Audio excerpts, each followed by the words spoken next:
Hi, everybody. Another Thursday night. Thank you for a couple of you sent in some questions. And excuse me, the phone is ringing. Just going to check it first.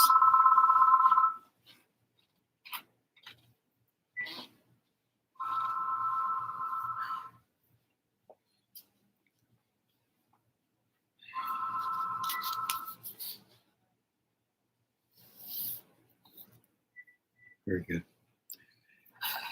Okay, this question is from Natalie Taylor. And it's an interesting question from my perspective. I have a question about emotions, she says.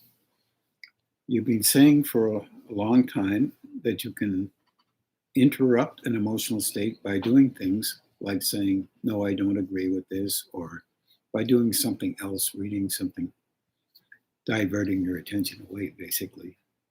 That was one aspect. And she says it really works.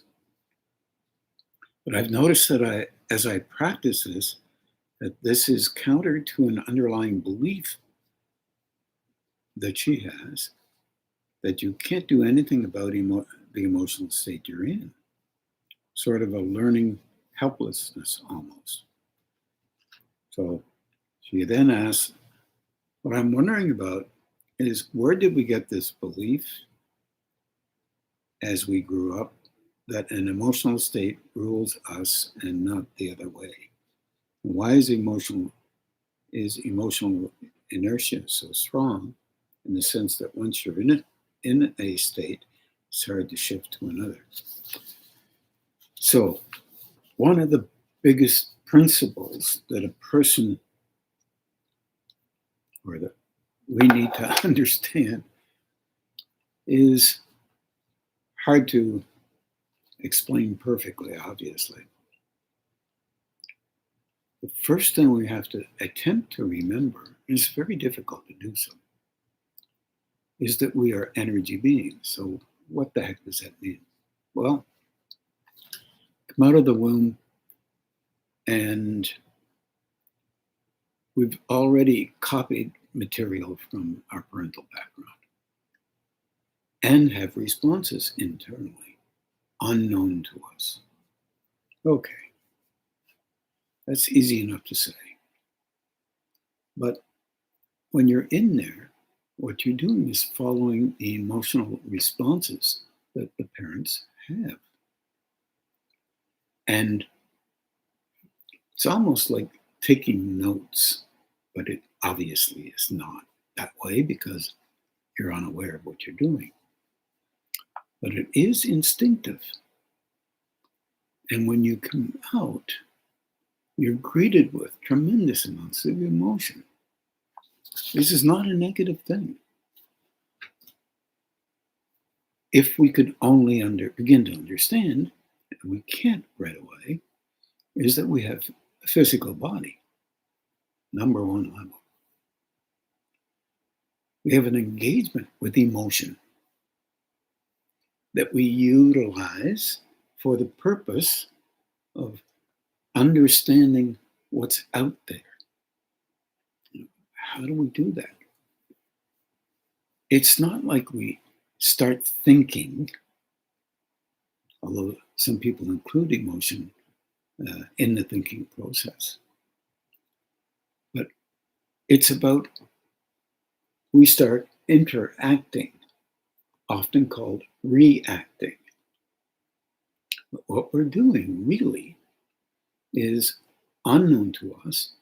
We're responding to intensity, not called emotion, intensity, energetic intensity that touches us.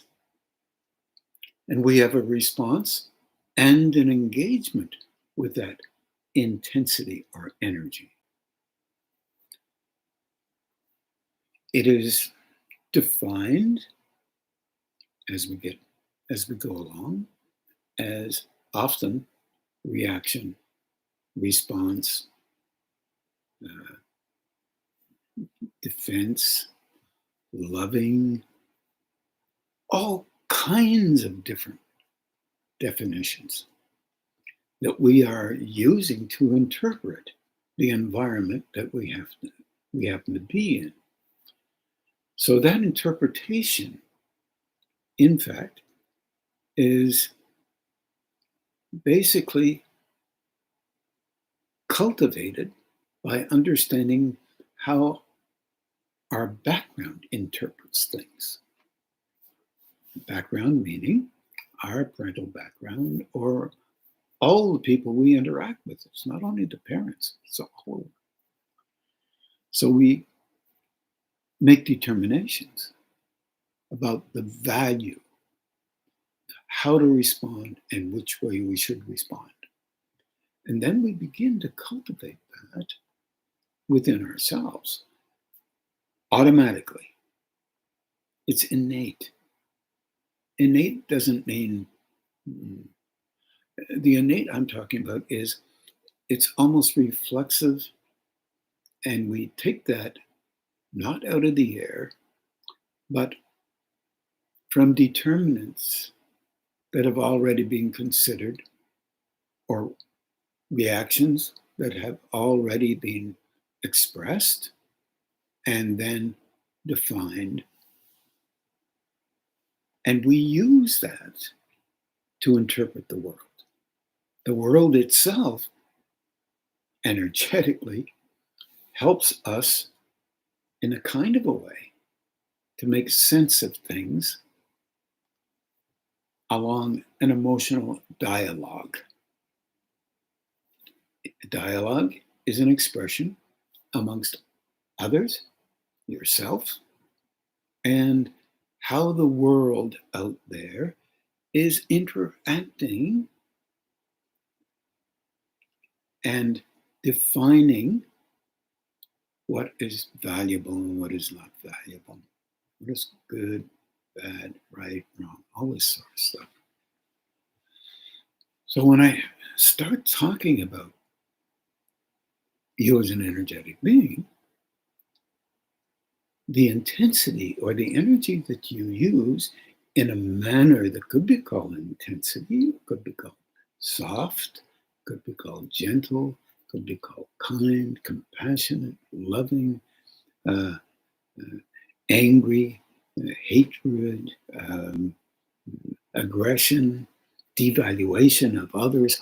All of these defined systems are there for the purpose, and you begin to notice that, for the purpose of protecting your image of a you that you haven't even considered yet. You can hear the word automatic decision making about what is real and what's not real. When you slowly begin to become conscious of these things, and that is a rare thing in our world. We notice that we're angry, yeah. We notice that we're loving. We notice that we care for people. We notice that we're engaging in certain ways, which we decide what those names should be, because others have decided before us. So we engage with those. It's a level of development, as also is the physical, a level of development, a movement towards some kind of balance physically and emotionally.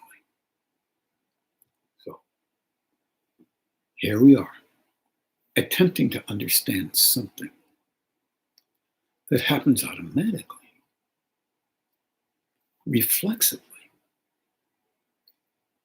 with determinants that are not even considered by us. But we get the sense that if we're like this or like that, then we're valued or not valued. And we copy others relative to the ability to define value. And we speak about all kinds of value. Emotion is exceedingly important in our engagement with life. We even use it when we're studying with great intensity and purpose to construct a kind of thinking process which is still highly emotional. This is a key. You don't throw emotion out. Never is that to be thrown out, because it doesn't make any sense. Energetically, the more we use a certain way of engaging with life, the more it's marked within us and external from us, moving in, moving out, for the purpose of maintaining how we think we need to function. Oh, Serge Pinot and I were in, I think it was Japan. And we saw an interesting statue made of copper. Out of the belly were a whole bunch of stretched copper, and out the back and out the front, all around. A couple out of the brow area. Some out of the gonad center area, the root area. And I said, this is as close as you're ever going to see how it actually works. How you reify or harden natural reflexes and name them yours. Natural reflexes construct an image, a consistent image that you call you, or a self, or God, if you listen to Heidegger and Kant and a lot of other professors are trying to understand what a human being is. And intellectually, they talk about something others might have called the soul. Being intense, being engaged, and they're trying to define things. You don't define things by looking until you begin to be more aware of you and how you function. Is there a purpose in being highly charged emotionally for a long period of time? I would say probably yes, because that charging tends to protect you and the image that you've constructed. And you use that image to engage with the world. If you begin to change that, you get nervous. And your nervousness is around not knowing who you are, because you know this kind of a person is you. You set yourself up, you engage in some kind of way. People do it all the time. And I say people, I mean only 8.5 or a third of billions of people. But when you're beginning to engage in a conscious level, remembering you're an energy being, hopefully, it's very difficult to do that when your focus is on the physical principle of a personality. We are physically a personality. We are emotionally a personality.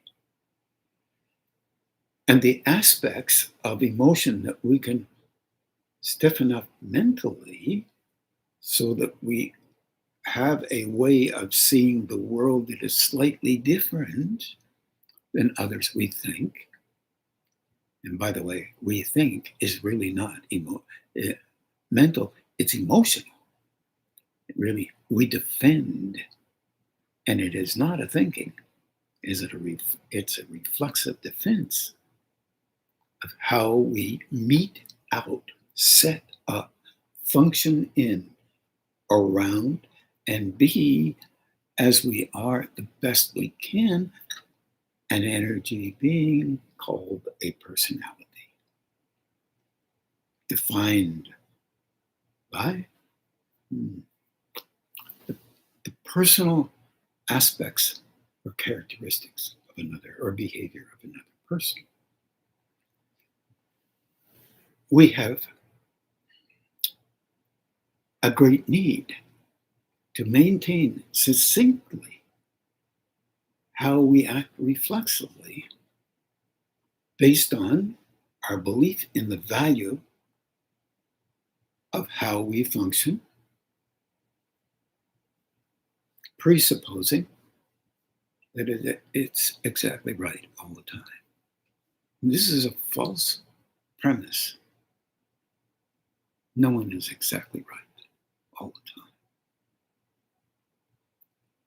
time. All right. I just included a piece of information that related to so-called mental, but you're still using a focal point that is intensely protected emotionally. It's a key idea because when you begin to include and synthesize physical, emotional, and mental, you need moments of a different kind of lucidity. Meaning what? Okay. Meaning you already make up your version of what has to be true reflexively, because it has to meet in accordance with how you see it, the image of you. This is consistent. Everyone has it. Then when you engage with this and understand if you have a reaction, you watch the reaction. You begin to learn that you're reacting instead of automatically defending how you function. You begin to learn that that function is going to come to your aid in a deeper level of understanding of you that lies within humanity. You as a being of consciousness, a human being, a valuable human being, but not perfect in relationship to some illusion of perfection. We do the best we can with this, but we don't do well with it. So let's get back to the idea of beginning to understand that a moment or two of softening of an emotion allows you to wonder why, where, and what value, where it comes from, why that value is still necessary. And we begin to understand that we have cultivated this naturally, everyone. And in beginning to learn about how it works within you, you're understanding, not devaluing, understanding, and wondering about the reflex that has been cultivated so strongly in you. Is it indeed as necessary as often as you believe it is? Because you never considered believing it as maybe not as valuable always, because there are certain emotions that you use all the time that are considerably important to maintain how people see you. There's no negation in that. That's a style of engaging, one could say. Why did you choose that style? Curiosity. You as a being begins to understand you a little bit better. Not perfect. Go slow with this. The great fear is that people won't recognize you if you're different than what you've been for the last X number of years. They'll still recognize you. But will you be okay with allowing yourself to move on from that cultivated, considerably important image structure that you believe must be there, otherwise you're of no value, because it's not real. You are of great value wherever your ability to understand you lies or lands. This is understanding you is not a devaluation of you. The reflex to devalue is cultivated in relationship to the outside world. You can also have a sense of not doing or not being able to do something that you would like to do. That lies in everybody. And if it doesn't, you may be missing something. An understanding, perhaps. A different look at perhaps different meanings that maybe you can't allow yet. None of us get this right because there's no right, no wrong thing. But there is an understanding thing. It's very difficult for a person, even going to therapy, to shift something inside without some help. That includes energetic work. That's a principle that is tremendously helpful. But it's not a perfect principle because you will find you battling it or ignoring it. Seeing it works sometimes. Seeing also within yourself that it better not work. Because if it does, you'll feel different inside. Learning to have those invested reflex reactions softened means that you would make some adjustments in your life, but you will not annihilate emotion. It's a part of all of us, and there's no reason to. Emotion can shift and change shape, same as you do. If you're going out someplace with a friend, depending on the friend, you'll sit in front of the mirror and make sure everything is just right. Maybe wear a better shirt than this one. I've had this one all day. Sorry. Yeah, I know I should have got that tie on and a little bit better. But even when I came in, I tried to move it around so it looked better. This is the nature of a human being.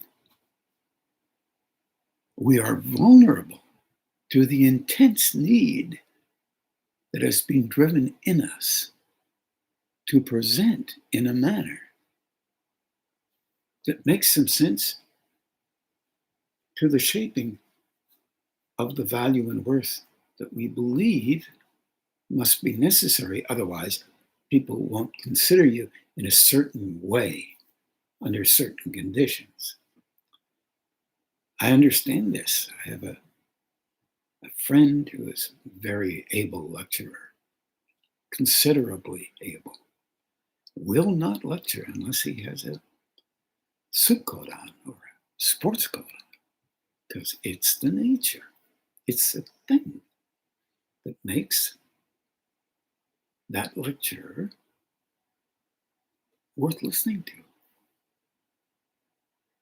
You may not think you have this kind of thing, but I assure you, you do.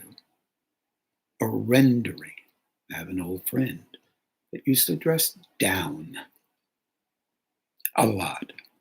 And I asked him about it. He said, well, I come out of the 60s.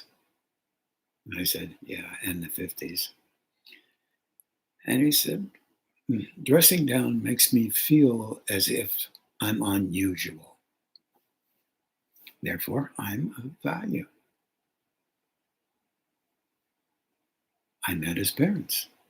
Good people. Solid. But I could begin to understand why this gentleman dressed down the way he did. He believed in a counter culture to some degree, meaning if you tell him to dress up, he'll dress down. None of you out there would ever be like that. Hopefully that drew a little bit of a laugh or titter. But the issue here isn't that. The issue is wondering why you utilize emotion the way you do, so that you can be curious not only about you, but about others, and begin to understand and have more compassion for others and respect for the fact that, like you, like me, like anybody, it's difficult to shift that baseline membrane that we started with early in the womb and learned all through our early years, kept them going, extended them into our current time, and find it hard to believe that we do such a thing because we're so adept at protecting an angle of engagement with life that we, 8 billion plus, think is characteristic only of one person, or haven't really noticed that there are some others that you've given a lot of credit to that acted like that, so you're emulating them. Are you okay with saying that? This is a very difficult thing. It makes us uncomfortable.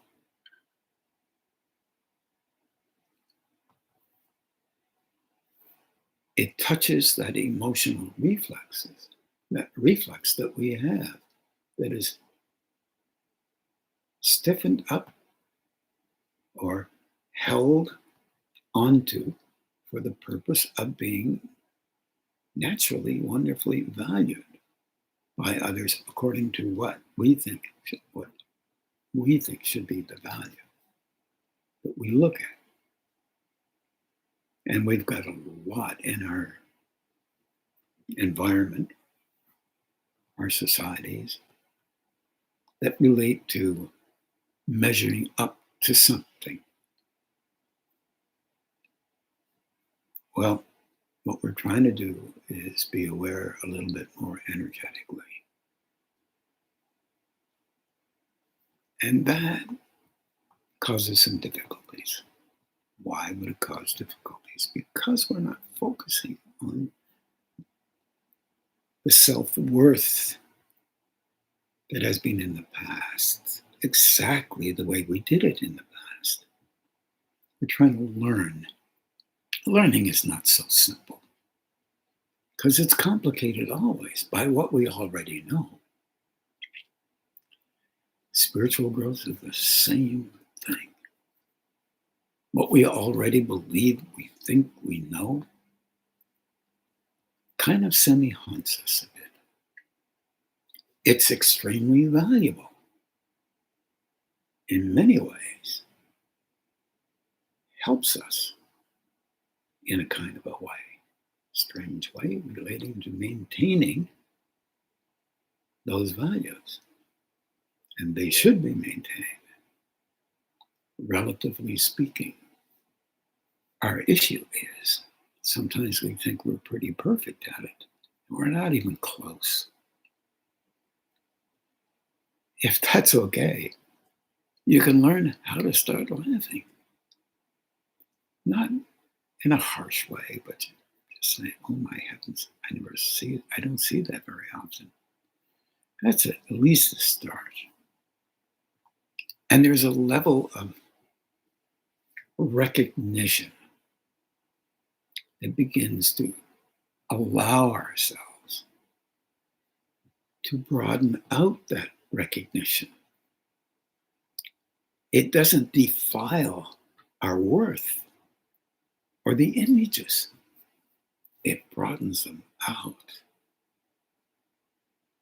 rather than mechanistic.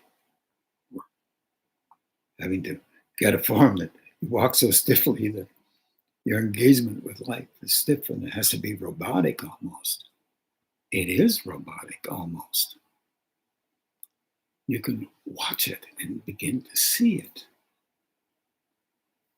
And there'll be times when you'll want to maintain it.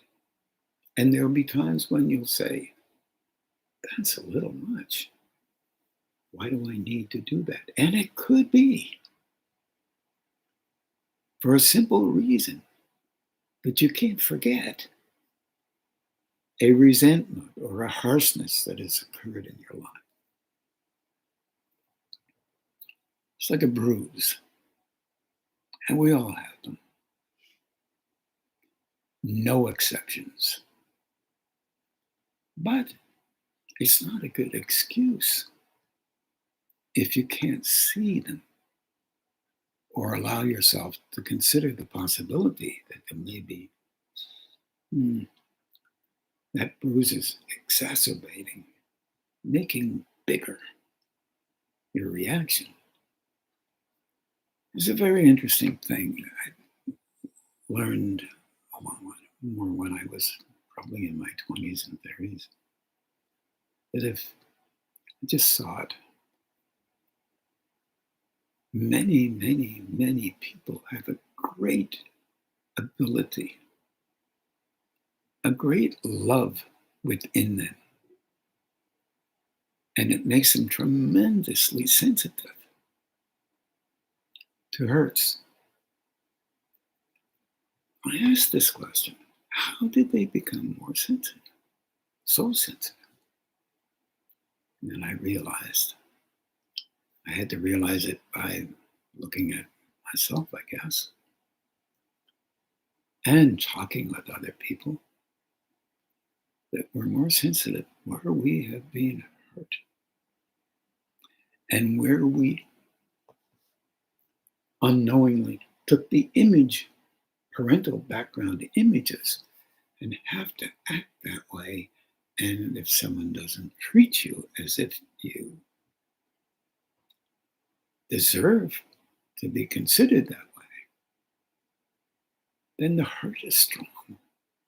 Sensitivity is terrible, difficult to deal with.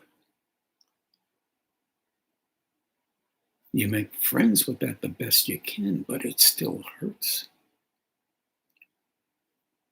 That's the time when you start talking to it. Not to terminate it,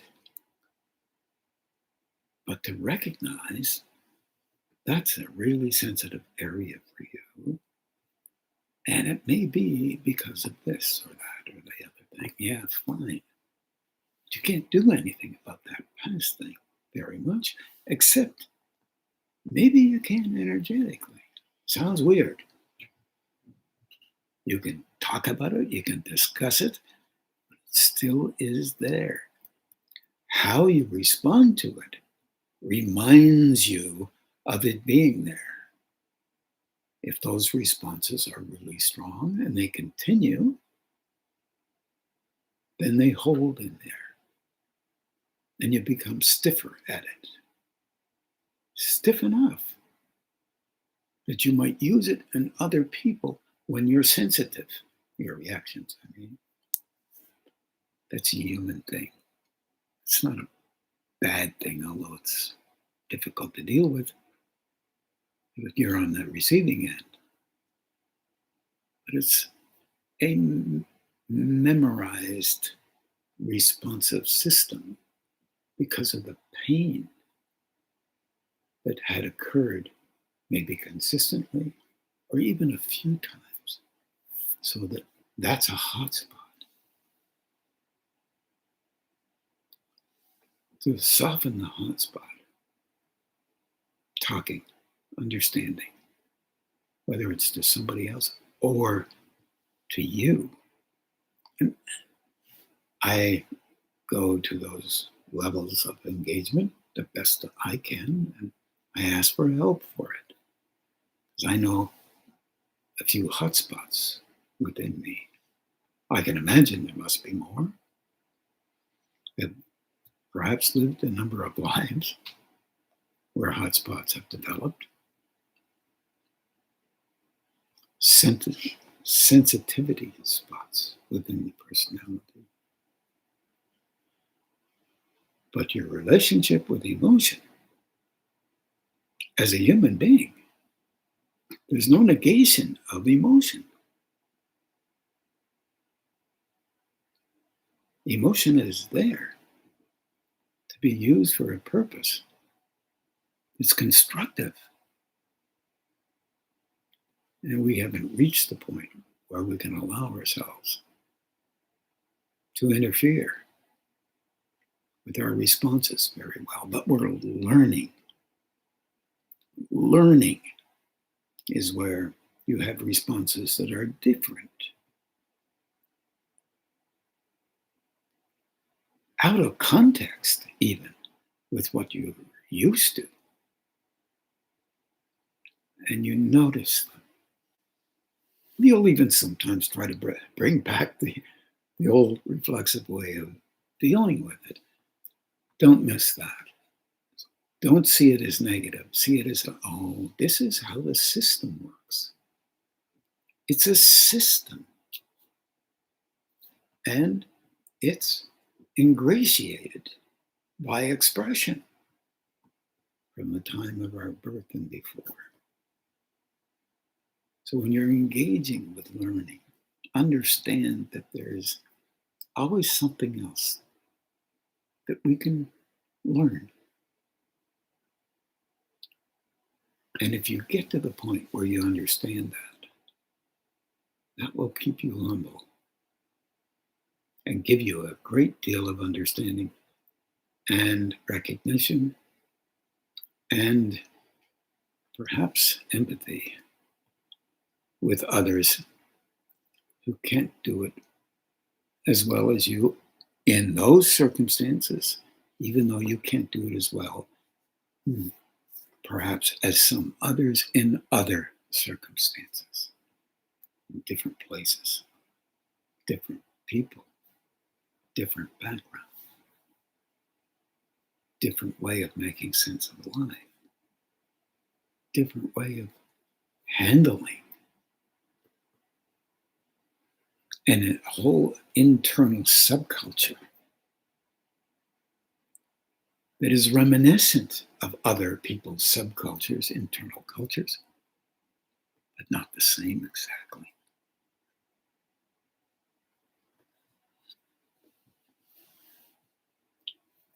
This is a very deep question, and the answering of it moves you to consider your life internally, little by little. There's always a big, robust question that comes out all the time. How come spiritual awareness, spiritual growth doesn't happen fast? Frankly, it's because we misconstrue awareness as something that makes us more important than other people. And this is not real. It just helps us to move into a different strata, a different level of learning. A necessary way, because if you have too much awareness too quickly, you will end up using that awareness as a negative the way you're trained against yourself. And this is not real. oh, it can be real as you use it, and you can feel what hurts of it, and the frustration, all the rest of it. It's not real. This is like creating a different world and understanding that world based on this world, which is not as necessary as we believe. Alone, there are levels of seeing that we all use to make it look as if it is real and devalue others for being this way or that way. We're not ready to get over that yet because it makes our image in our world seem superior.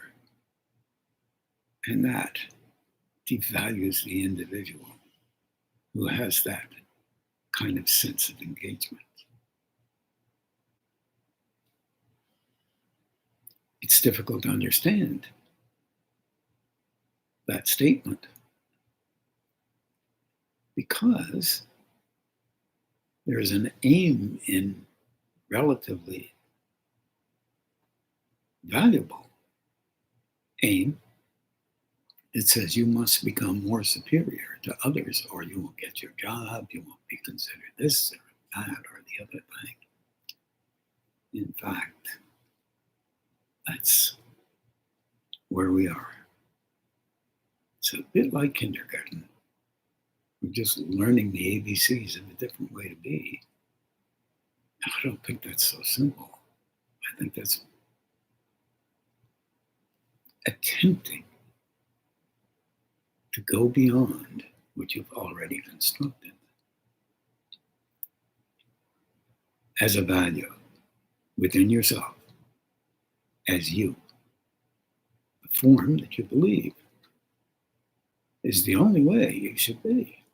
Now here's the dilemma. You have to be that. More awareness will help you to see it better. Judgment of it won't help at all. It just increases the remnant. And it's a hardcore remnant of how we normally act out. Seeing it helps. Discovery, exploration, little by little, without negation. Just trying to understand where that stuff comes from. Helps you to broaden out your version of necessary response in the way that you've done in the past. You will always have response there. It's already ridged energetically within your being. But you can notice the softening and recognize that there's inadvertently a sneaky little understanding that allows you to be a different okay with you. And it's very, very positive, very constructive. This is truly a demanding question in that we haven't said an awful lot about the mental aspects of things. Because using the light map or the exercises of redirecting, you're using emotional or intensity, energy to do something that might be helpful. There are many who say, stay in the swamp. I'm not a big perpetrator of it. I think it's a misunderstanding. What I think is meant by it is take a look, see what it is, understand that that's a reaction to something. Okay, that's what I do. I react in here. How long do you have to react to make you feel comfortable that you're a good person for reacting as much as you are. 10 minutes? A day or two? 5 days? A month? Your system will tell you how long you normally react. Because you'll be reacting. You'll forget to use a stopwatch. You'll forget to look at your watch to test it for time. You'll forget that it was important that yesterday you were hurting and today you were hurting too. You forget this. You continue hurting. All this hurting will not help you if you do it for long periods of time without wondering where it came from. The quick answer is other people caused it. Another answer is it is a system within me that responds this way for the purpose of feeling, strangely enough, more comfortable with the system I have. This is a difficult one to understand. However, if you've had a day or two, try using some of these exercises. And Natalie says they work. I'm not sure they work all the time. Nothing's perfect. I say this all the time. But look for understanding and meaning. Okay, honestly, why am I doing this? Because I hurt. I have a spot right there that's really hot. Now I'm sensitive to it. I have to declare other people are at fault. Otherwise, my hurting is caused by me.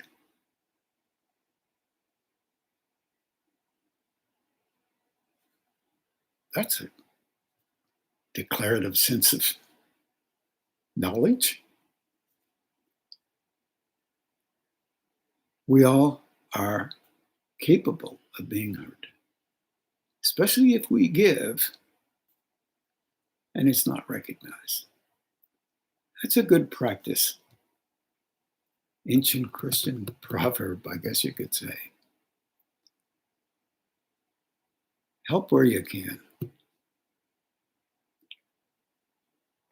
Learn that it's okay not to be recognized for it. Maybe then you can say, that one's really hard to do because my level of comfort inside says I must get some credibility. This is a very logical and very normal way of being on our planet. So don't consider it negative or bad. That happens. But it is reflexive, and it is a trade-off. If you can allow yourself to make some sense of understanding that you've learned a whole bunch of things based on reflex reaction and also based on a kind of making sense of and putting value on the protection of a way of being that you call you. Then you begin to understand, so this is how I've constructed me. Boy, if there's going to be change, honest change, we'll have to consider the fact that those internal energy structures that I have within me, reflex reaction, energy being, will be there even though I soften them down, move them into moderation slightly, little by little. There'll be times when you can't. It's just sometimes not possible because you meet a wall where you must be the way you've been before. Otherwise, what value are you? Of great value. Of great value. Because if you can help within you, you will begin to understand the difficulty. I know I've said this before, the great difficulties that others have not being able to do what you're attempting to do. Yet.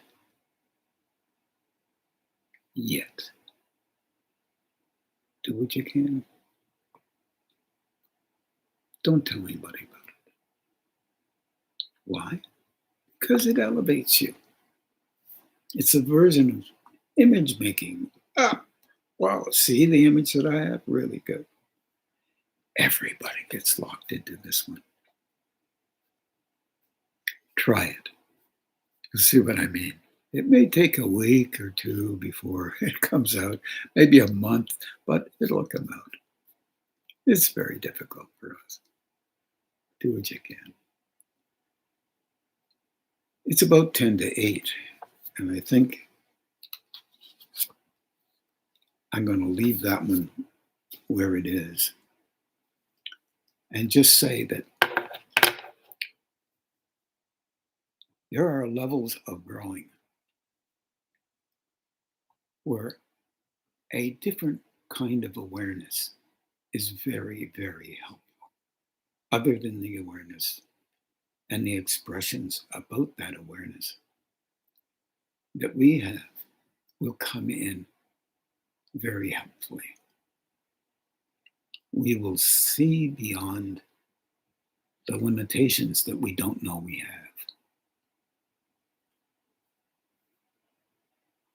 But there's one thing that's really important. If you value inner growth or spiritual growth, nothing that you do is missed. If you attempt to do something that is very difficult for you, it's not missed. Within you, it makes a difference. You are attached to the whole of humanity. That's how you can make a difference. Not by being perfect, just by being helpful to you and others in the only way that you can muster. It doesn't mean you have to be a perfect person walking around stiff and engaging and very, very spiritual. That's the nature of these planes, not the nature of higher states. I wish everyone well, more than you can ever know. We're now going to meditate. That's a good note to leave. And I wish everybody really a lot of well. Please take care of yourself.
Now we'll just begin to do the balancing and grounding on your own.